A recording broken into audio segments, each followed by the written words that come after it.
Tel un serpent de mer, le sujet sur la construction des raffineries d'alumine alimente à nouveau l'actualité guinéenne.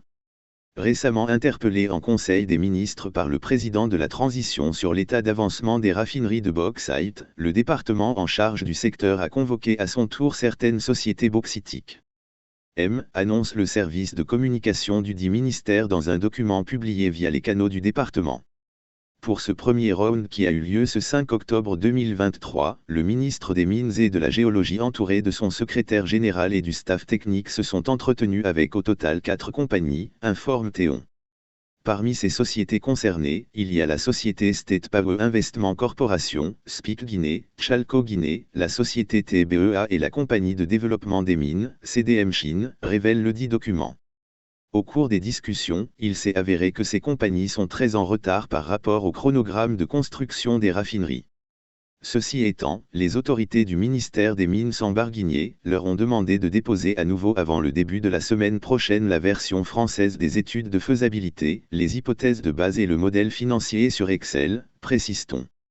L'objectif selon Bachir Camara, secrétaire général du ministère des Mines et de la Géologie est d'analyser ces différents supports afin de comprendre leur robustesse et tirer des conclusions par rapport à la non-rentabilité défendue par certains représentants de sociétés.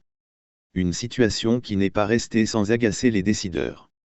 Les autorités du ministère autour de la table se sont offusquées tour à tour du constat qui révèle que toutes ces sociétés, au lieu de construire des raffineries d'alumine telles que mentionnées dans leur convention de base, se limitent à l'extraction et à l'exportation de la bauxite brute.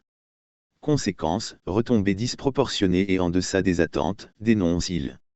Mais garde le secrétaire général. En réaction, selon la même source, certains acteurs des compagnies comme l'administrateur général de SPIC Guinée et la coordinatrice des relations publiques et gouvernementales de Chalco Guinée ont rassuré de leur volonté à répondre aux exigences des autorités et au respect de leurs conventions de base. Un discours qui n'est pas sans rappeler d'autres déjà tenus officiellement, alors que les miniers n'hésitent pas de mettre dans la balance des contraintes comme celle énergétique qui n'est toujours une équation simple pour l'État. Même si, selon le ministère des Mines, quoi qu'il en soit, le colonel Mamadidou Ombouya, lors de son entretien avec les responsables de ces compagnies le 8 avril 2022, avait averti que l'application des conventions de base n'était pas négociable et que la transformation sur place de la bauxite devenait un impératif.